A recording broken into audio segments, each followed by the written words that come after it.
পৃথিবীর সবথেকে নীরব, সবথেকে শক্ত অথচ সবচেয়ে ভাঙা মানুষটির নাম বাবা। তিনি কান্না লুকিয়ে রাখেন, দুঃখ গিলে ফেলেন, ক্লান্তি চেপে রাখেন।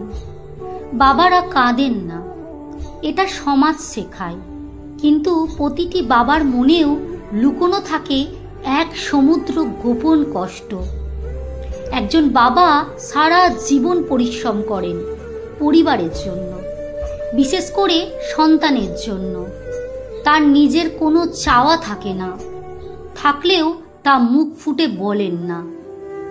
শখের জামাও কেনেন না, প্রিয় খাবার খেতেও পারেন না। কখনো ক্লান্ত হলে অফিসে যান সময় মতো, শুধু যেন সন্তানের মুখে হাসি থাকে। বাবার জীবনটা যেন একটা ছায়ার মতো, দিনের আলোয় দেখা যায় না, কিন্তু সূর্য ডোবার পর যখন অন্ধকার নামে তখন টের পাওয়া যায় সেই ছায়া কতটা আপন ছিল।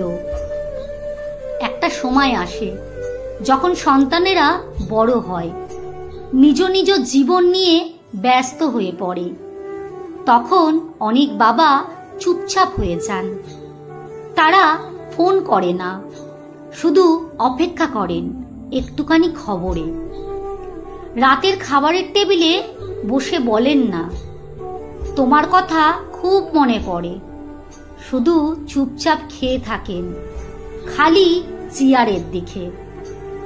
একটা সমাজে মায়ের অনুভূতি নিয়ে অনেক কথা হয়, গল্প হয়, কবিতা লেখা হয়, কিন্তু বাবারা যেন চিরকাল উপেক্ষিত একজন নায়ক। অথচ তিনিই তো পরিবার নামক নাট্যমঞ্চের সবচেয়ে বড় চরিত্র। বাবাদের কষ্ট প্রকাশহীন, ভাষাহীন, কিন্তু তীব্র। তারা বলেন না আমার শরীরটা ভালো না, তারা বলেন না তুমি ভালো থাকো আমি ঠিক আছি, তারা বলেন না আমি আজ খুব একা, বলেন তোর মা আছে তো, আমি ঠিক আছি। এই ঠিক আছি শব্দের আড়ালেই লুকিয়ে থাকে বাবাদের সব না বলা কান্না, সব গোপন কষ্ট।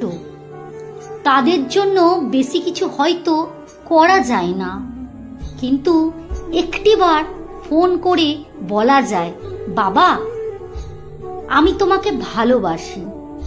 এই ছোট্ট কথাটা হয়তো হয়ে উঠতে পারে তার সমস্ত কষ্টের বিদায়। ভালো থাকুন, সুস্থ থাকুন, সৃষ্টিকর্তাকে স্মরণে রাখুন। লেখাটি সংগৃহীত। ভিডিওটি ভালো লাগলে একটু লাইক, কমেন্ট, শেয়ার করতে ভুলবেন না যেন। আর এই লেখাটি কার কেউ জানলে আমাকে অবশ্যই জানাতে ভুলবেন না যেন। সবশেষে সবার জন্য ধন্যবাদ।